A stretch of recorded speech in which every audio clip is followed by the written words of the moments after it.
right, I'm Chris Avina with American Outdoor News. Today we have a really special guest, my friend Luke Clayton, who's on Catfish Radio, Sportsman's Life TV, on Carbon TV. He's the hunting editor for Airgun Hobbyist, and he's been an outdoor writer forever, so I'm sure you've read any number of his articles over the years. Luke, thanks for coming on. Oh, thank you, Chris. It's an honor to be with you. Hats off on the digital magazine. I read every word, every article. A great job there, buddy. Well, I'm so glad to have you a part of it. I'm looking forward to the response on the article that is going to be in the upcoming winter edition. This is going to be a big edition. I'm really excited about it. Well, I'm excited to be there, buddy. I guarantee you. I think the first article that I did for you, I believe that was a deer hunting article with big bore air guns. Yes. And that's not, as an old outdoor writer, I learned a long time ago, if I box myself in as a bow hunting writer or a centerfire hunting writer, muzzleloader writer, I'll do all of that and it's all fun. Crossbows, I like to, if it goes bang or shoots an arrow, it's fun for me.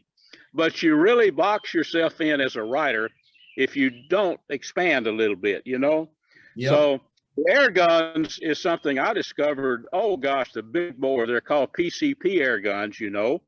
I discovered them about 10 years ago, and I'm not really like a technical guy on big bore air guns. I'm not. I own several of them, and I hunt with them a lot, and I'm kind of knowledgeable about hunting with the air, the power of air, and that's something that many of the states have adopted laws. Here in Texas, 4 years ago, the big game species can be hunted, including turkey, can be hunted with big bore air guns. That's 30 calibers that pressure up to 3,000 psi or more. I think it's 230 foot-pounds of energy, but gosh, Chris, these big bore air guns, if people haven't been exposed to them now, they're quite powerful, honestly, you know. I was actually introduced to them probably about 5 years ago, and I've had the pleasure of firing quite a few of them. And I tell you, the technology has moved so fast in that industry, where you could take these things to Africa and take down plains game. It's amazing.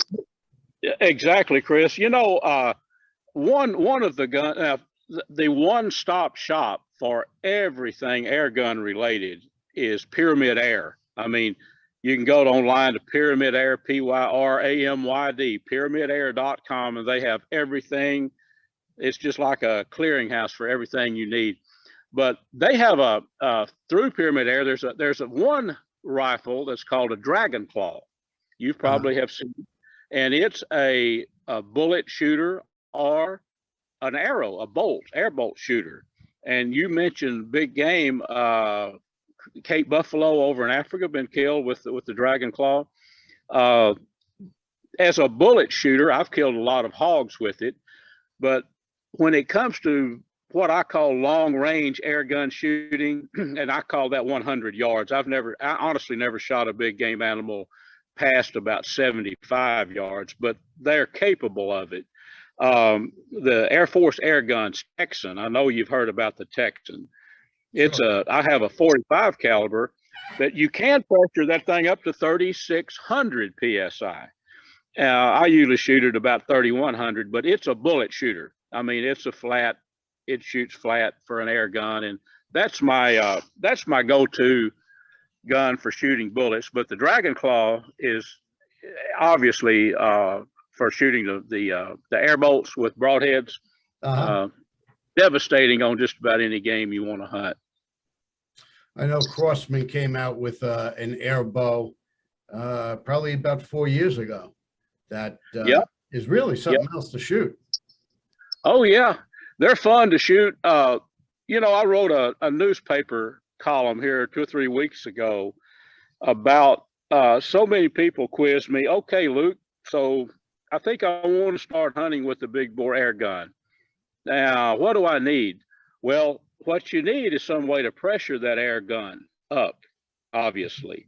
Now, there's air tanks. Even a scuba tank with an adapter will work, but it's kind of big and it's kind of clumsy. So there's carbon fiber tanks that you can buy. But, and that's the way I started out, is tanks. But the problem is you have to fill that tank. You have to go somewhere. Somebody's got to have a compressor that will generate 3,000 PSI, or now 3,600 if you want that. So, a tankle is great, and it's good for many fills. You usually have about 3 what I call killing shots with a big bore air gun. My Texan shoots 3 times hard enough that I feel comfortable shooting a deer at 50, 60 yards or a little farther. But you're going to ultimately need that tank refilled. So there's so many. What I advise people to do, a tank is nice if you have some way to fill it, but there's compressors, portable compressors now that are about the size of a car battery, a kind of a small car battery. And I just filled my Dragon Claw with my compressor just before we went on the air here. It takes 5 minutes, but I feel before I go on a hunt, I will take that compressor. It's called a Nomad. It's about the size of a car battery, a little smaller, much lighter. And I'll take it and I'll pressure the gun I'm going to hunt with up to 3,000, 3,100. And then I'm ready to go for 3 shots. How many times do you need to shoot more than 3 times on a deer hunt, say? Very seldom. Hopefully none. You're doing something wrong, Chris, if you do. But it's good for three shots that would kill a deer. And so I take it with me. It's got alligator clamps that you can hook on your car battery, or you can plug it in, AC current. So I take the compressor with me, say around camp. If someone wants to shoot it, well, we'll plug it in, charge it back up, shoot it a few times. But I'm a big proponent now, honestly, of a portable compressor. Nomad, I don't know exactly. It's a few $100s. It's not real expensive, but to get started with a good air quality big bore air gun and a compressor, you could buy an economical centerfire much cheaper. It'll cost over $1,000, but then you've got it. You don't have to worry about ammo. That's for sure. Yeah, right. Now, you've been an outdoor writer for a long time. You're in what, over 40 papers? Yes, sir. There's 41 Texas newspapers that run it, and I freelance, for Texas wildlife. I'm the shooting and hunting columnist, but fur fish and game is another, I freelance for a bunch of them, Chris. Sure. But yes, yeah, I really started out writing for newspapers 36 years ago. So how did you start out being an outdoor writer? That's kind of interesting. Chris, since I was a boy, I would go out. We had a Papa Dinkins, who's really no blood kin, but he was like a grandfather to me, down in southeast Texas. He had about 2,500 acres down there, and that's back in the late mid-60s. In 65, I was 15 years old. So give you a timeline there. I'd go down, I'd get on a Greyhound bus. I was raised up in the country up in northeast Texas. My folks would put me on a Greyhound bus with a Marlin 336C and a gun case, and they thought nothing of it, with a couple of boxes of ammo stuck in the old Ziploc gun case, right? Yeah. So I'd jump on that thing and I'd go down to hunt with Papa Dinkins. And there were enough deer to hunt, but they were just the deer, whitetail boone was just coming about in those years. Well, I just started, I'd go down there and I'd take a big Chief tablet. Now this sounds like something that came over on the Mayflower. I would take an old tablet and write like 10 pages every evening. We live way out in the woods and nothing else to do, and send that letter home. He would mail it every day. Wow. So I don't know. You've heard of people being a born writer. I don't know about that, but I know there is a desire in some people to express what they've done with words. And I'm one of those people. Yeah. I mean, so, and I look back when I first started writing, well, no, I wasn't a born writer. I get a pretty good laugh out of some of the stuff I read now, really. But that's kind of how I got, so I had a desire to write, how hardwired, if you will. Yeah. So I was a surveyor in my, for a long time, a surveyor out, finding property corners, and that's how I made my living. We was going to a little cabin I had up, which as soon as I got off work, I would straight to a cabin on the lake with my young family. I was going across the bridge. I'll never forget it. I told my wife, I'm spending all our free time out here at this cabin. We're fishing and hunting and stuff like that. I need to be making some money on the weekends. So this is how it happened, Chris. I said, you know what? I'm going to talk to some of the local newspapers and see if they will pay me a little money to write outdoor articles. So that's how it started. And it's been quite a learning curve, as you know. It's sure. The outdoor press is a ride, but it's been, I wouldn't take over time. Yes, sir. That's right. But I've been doing it so long that now, it's really easy for me. I used to stress out, well, how am I going to do this article? It seems like after so many years, I just sat down at the computer now and with a basic thought and I get it done somehow. It's funny you say that, because I know a lot of seasoned writers who've been doing it for decades, like yourself, and they could bang out an article like that. I don't understand how they could do it. Yeah, it's I know people that could write under any conditions, no matter where they are. I'm not that type of writer. Well, I don't understand it either. Writing, not that I do not profess to be a great. I'm not a great. I've written a couple of books, and but I bang out a bunch of words in the course of a month. I really do, and I don't know. It doesn't seem like work to me. Yep.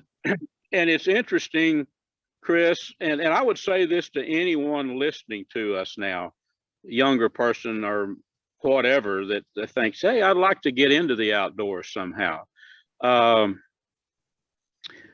For years, at least 2 decades, all I did was wrote about, was a writer.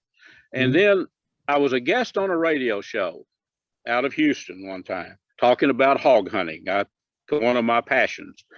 And a friend who's also an outdoor writer and a radio, kind of like I am now, He says, Luke, you ought to think about starting, trying to get on some radio stations. And I said, well, that's just not me. Well, I started it and it just kind of morphed.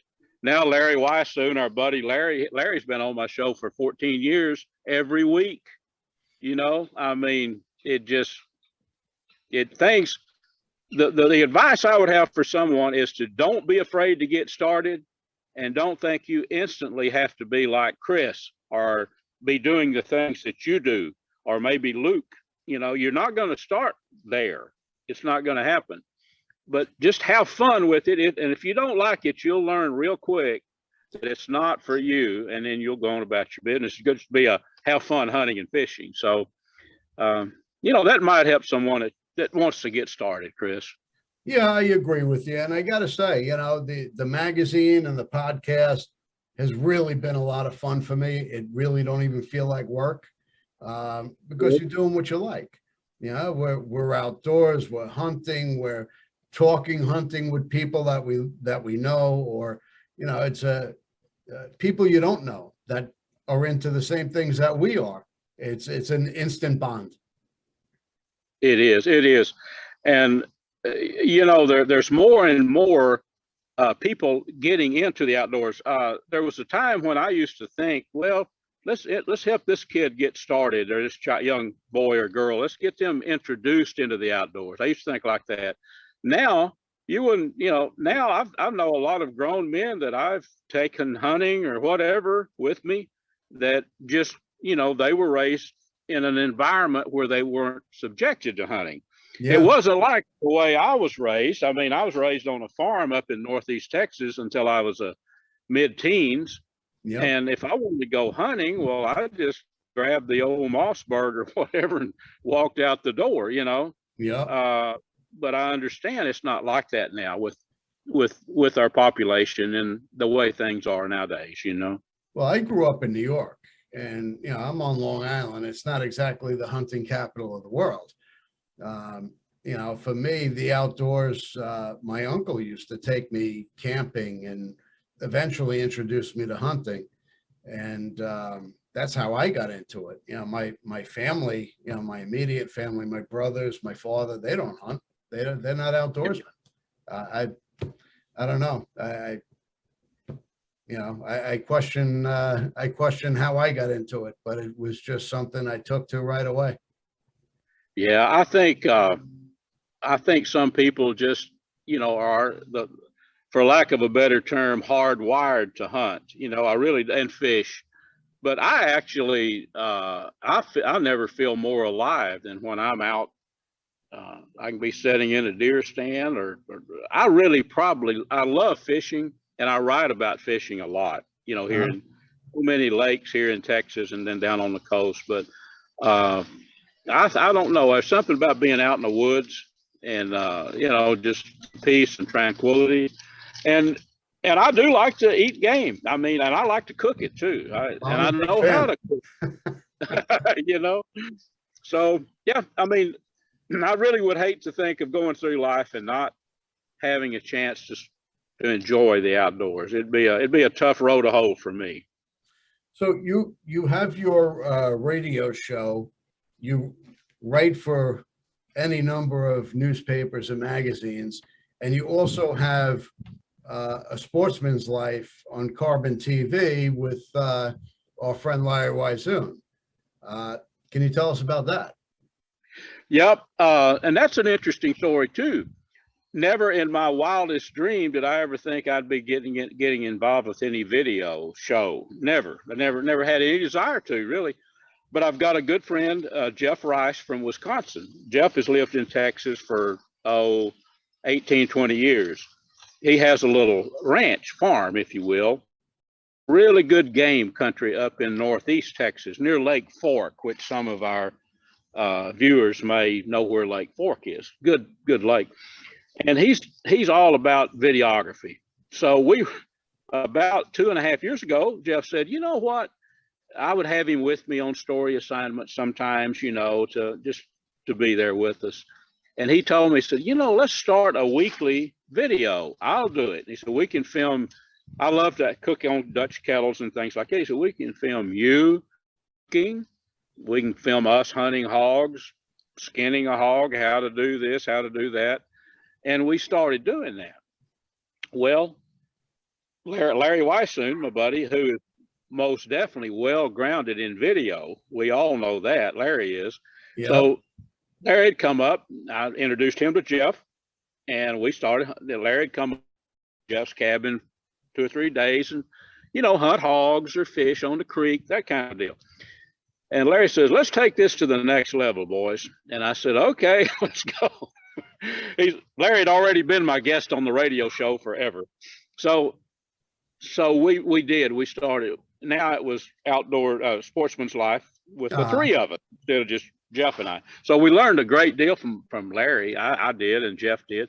But Jeff had the expertise, the editing ability, and to make the shows look good. Yeah. You can go to a Sportsman's Life, go to YouTube at any point in time and just search out a Sportsman's Life and watch even the first shows that we did. And then Larry's been with us for about 15 months now, so you can watch the current shows also with Larry. But very few people watch it on YouTube. Most of them, we've had it on another streaming channel and Facebook thing, and it was getting like 250,000 views a month there. But very excited about Carbon.